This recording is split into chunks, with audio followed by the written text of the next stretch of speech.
Ministria e Punëve të Brendshme në përputhje me udhëzimet e qeverisë dhe me kërkesë të përdoruesve të pyjeve ndërmarrjes publike pyjet kombëtare dhe parqet kombëtare që menaxhojnë zonat e mbrojtura, ka njoftuar për ndalimin e plotë të lëvizjes në pyje dhe tokat pyjore në të gjithë territorin e Maqedonisë së Veriut. Kjo masë është ndërmarrë me qëllim mbrojtjen e mjedisit natyror dhe parandalimin e fatkeqësive që mund të shkaktohen nga zjarret pyjore gjatë sezonit të verës. Vendimi hyn në fuqi më 1 korrik nga ku do të zgjas deri më 31 gusht. Për më tepër në njoftimin zyrtar të MPB-s thuhet se për mos respektimin e kësaj mase, individët që gjenden duke lëvizur në pyje dhe toka pyjore do të gjobiten nga 1.500 deri në 2.000 euro në kundërvlerë të denarit. Lëvizja në pyje do të lejohet vetëm me një miratim me shkrim të lëshuar nga degët e ndërmarrjes publike pyjet kombëtare dhe parqet kombëtare, përkatësisht për zonën që ato menaxhojnë. Për mos respektimin e këtij ndalimi të plotë të lëvizjes në pyje dhe toka pyjore, individët që gjenden duke lëvizur në pyje dhe toka pyjore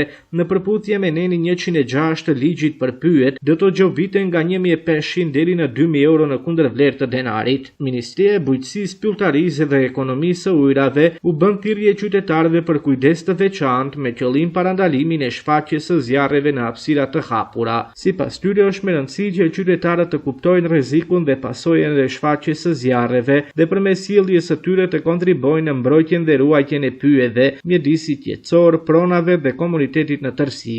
Personat që kryen aktivitete në sipërfaqe bujqësore si dhe blegtorët të jenë veçanërisht të kujdesshëm gjatë kryerjes së aktiviteteve për të mos shkaktuar djegje të pakontrolluara të tokës bujqësore apo kullotave, gjë që është rreptësisht e ndaluar me ligj dhe paraqet vepër penale. Element kyç në parandalimin e zjarreve me përmasa të gjëra është zbulimi i shpejtë. Publiku duhet të alarmojë menjëherë në 112. Ndërkaq ministria i inkurajon të gjithë qytetarët të qëndrojnë të informuar dhe të marrin masa parandaluese për të evituar shfaqjen e zjarreve në hapësira të hapura. Nga ku këshillojnë që të shmanget ndezja e çdo lloji zjarri gjatë periudhave me erë të fortë ose në kohë të thatë, të përdoren metoda më të sigurta për pastrimin e tokës dhe largimin e materialeve të djegshme.